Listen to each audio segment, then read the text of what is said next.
कई सालों के इंतज़ार के बाद अब Jammu Kashmir service selection board ने नायब तहसीलदार की पोस्ट एडवर्टाइज़ की है, जिसमें 75 पोस्टें जो है वो एडवर्टाइज़ की गई है और ये एडवर्टाइज़ आज की गई है। एडवर्टाइज़ नंबर 5 अब 2025। इसमें मैं ये बात बता दूं कि जो 75 पोस्टें एडवर्टाइज़ की गई है उसमें रिज़र्वेशन को लेकर जो है वो कुछ सवालात कुछ लोग उठाना शुरू कर गए हैं कि जो रिज़र्वेशन है 75 में से अगर हम देखें तो जो हमारे पास डिटेल्स है, जो एक नोटिफिकेशन निकाली है, मैं बता दूं कि इसमें 75 में सिर्फ 30 जो है वो ओपन मेरिट है, यानी कि जो बाकी 45 सीटें हैं वो रिजर्व सीट्स है, जिसमें अगर हम देखें ओपन मेरिट में 30 है, एससी में 6 है, एसटी 1 में 8 है, एसटी 2 में 8 है, ओबीसी में 6 है और एएलसी 1बी में 3 है, आरबीए में 7 है,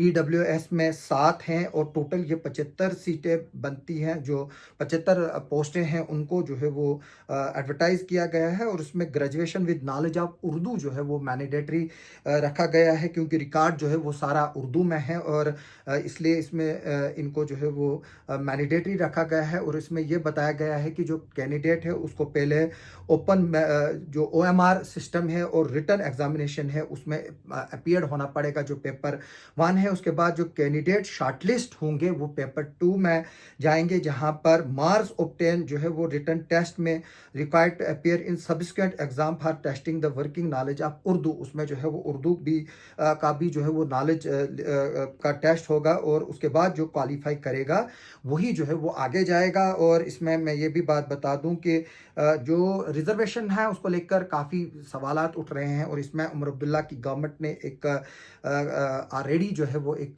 कमेटी भी बनाई है जिसको रिजर्वेशन को देख रहे हैं, क्योंकि रिजर्वेशन यहाँ पर अगर हम 30 और 45 की बात करें तो 45 जो है वो 50% से क्रॉस होता है। और अगर हम देखें सुप्रीम कोर्ट ऑफ इंडिया की भी डायरेक्शन थी कि जो रिजर्वेशन है वो 50% से ज़्यादा नहीं होनी चाहिए, तो उस पर कमेटी देख रही है। जेएंडके में ये कुछ एक्स्ट्रा जा रही है और इसमें मैं ये बात बता दूं कि मैं भी रिजर्वेशन की इस तरह की रिजर्वेशन के हक में नहीं हूं। मैं चाहता हूं कि फाइनेंशियल रिजर्वेशन दी जाए, यानी कि एक शेड्यूल कास्ट हो या शेड्यूल ट्राइब हो या ओबीसी हो या आरबीए इलाके के जो बच्चे हैं उनको फ्री एजुकेशन दी जाए, उनको पैसा दिया जाए कि वो जितना पढ़ना चाहते हैं, जहां तक पढ़ना चाहते हैं वो उनके लिए जो है वो सरकार की तरफ से फ्री एजुकेशन होगी और उसके बाद जो है वो फिर ओवरऑल कंपटीशन हो, तभी जो है वो हमारा देश आगे बढ़ेगा। लेकिन पढ़ाई जो है वो दिन ब दिन महंगी होती जा रही है और रिजर्वेशन को क्या करना है? रिजर्वेशन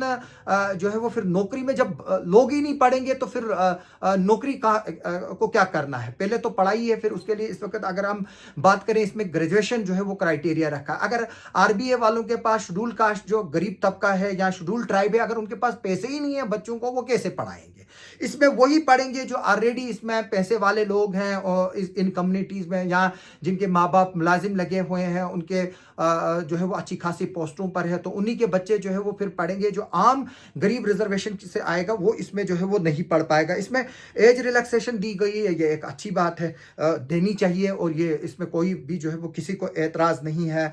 इसमें जो है वो एज रिलैक्सेशन दी गई है। मैं बता दूं कि जो ओपन मेरिट के लिए है वो 40 है, जबकि जो एससी है उसके लिए 43 है, फिर बाकी सब जो है उनके लिए तकरीबन 43, SC ST ST 2 RBA ALC EWS और अदर बैकवर्ड क्लास के लिए 43 साल जो है वो मिनिमम एज है। फिजिकली चैलेंज पर्सन के लिए 42 और गवर्नमेंट और सर्विंग कॉन्ट्रेक्चुअल एम्प्लॉइज जो है उनके लिए 40 है।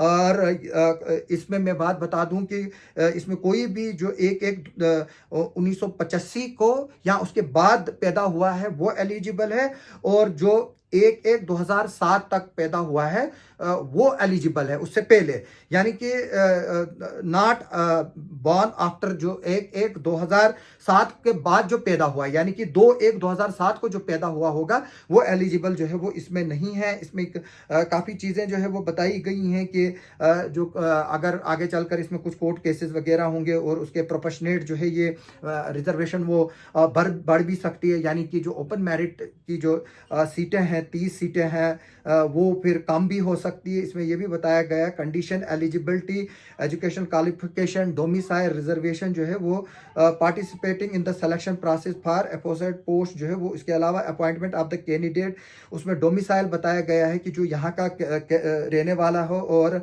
उसकी जो डोमिसाइल जो है वो 15/7/2025 तक होनी चाहिए, नॉट कट ऑफ डेट से जो है वो वैलिड होनी चाहिए। इसके अलावा जो है candidate seeking to apply for the advertise post shall be domicile of the union territory of Jammu and Kashmir और must possess a valid domicile certificate issued. यानी कि अगर किसी के पास डोमिसाइल नहीं है वो 15 जुलाई 2025 से उसको पहले जो है वो अपने नाम पर इशू कराए।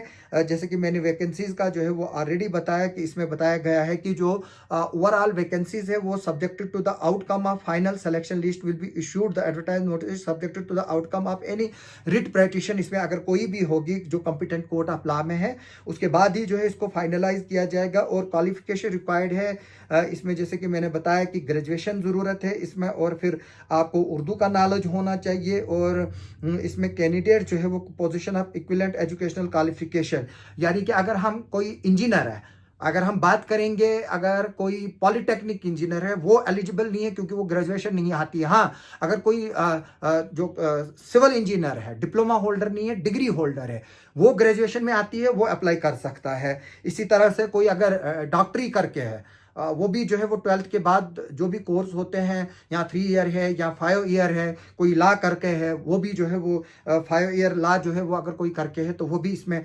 एलिजिबल है। और इसमें मैं बात बता दूं कि इसमें आपने ऑनलाइन जो है ये चीज़ें अप्लाई करनी है। और इसमें हॉरिजॉन्टल रिजर्वेशन की भी बात की गई है, और ये एक बड़ा इशू है। इसमें 600 रुपये का जो है वो फार्म मिलेगा, और अगर कोई कैंडिडेट जो है ओपन मेरिट वाले को 600 रुपये का है फार्म और बाकियों को 500 रुपये का है।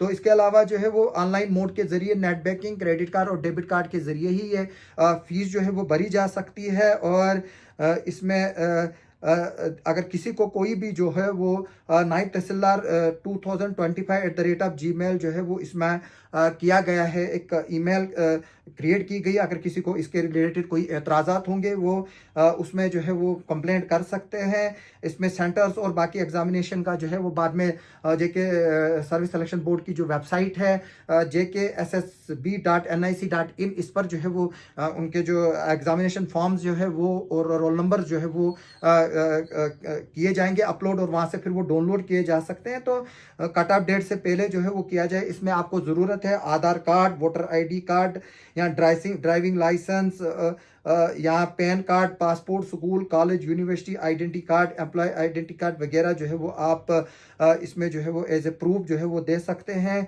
इन addition to the roll number slip card जो है वो आपको वहाँ पर ज़रूरी है ये चीज़ें उठाना, ताकि आपकी वहाँ पर जो है वो आइडेंटिफिकेशन की जाए। तो जो प्रोविजन ऑफ कंपिटेंट टाइम और असिस्टेंट है वो बाद में आपको जो है वो सब बताया जाएगा कि आईडी प्रूफ्स वगैरह क्या है। ये एक 18 पेजों की नोटिफिकेशन है जिसको अतुल कुमार जो secretary J&K service selection board है उनकी तरफ से इशू किया गया है। और अब हमें इसमें देखना होगा कि इसमें आगे चलकर जो है वो जाहिर से तौर पे बात है कि कुछ जो इस वक्त लड़ाई लड़ रहे हैं रिजर्वेशन को लेकर, उनकी तरफ से भी इसमें बयानात जो है वो आएंगे। लेकिन मैं ये बात बता दूं कि इस प्रोसेस को तकरीबन 1 साल से ज़्यादा अरसा लगेगा, तब तक जो है वो रिजर्वेशन का इशू जो है वो सॉर्ट आउट हो जाएगा। और मेरी लोगों से रिक्वेस्ट है, क्योंकि अनएम्प्लॉयमेंट काफ़ी है, जो नौजवान है वो अप्लाई करना चाहते हैं इसमें, तो इसलिए मेरी रिक्वेस्ट है उन लोगों से कि इसमें कोई अड़ंगा ना लाए, इस प्रोसेस को जो है वो चलने दे। और जब फाइनल सिलेक्शन लिस्ट होगी, अगर उस वक्त कोई तब तक नहीं होता है सॉर्ट आउट इशू, तो फिर उसमें आप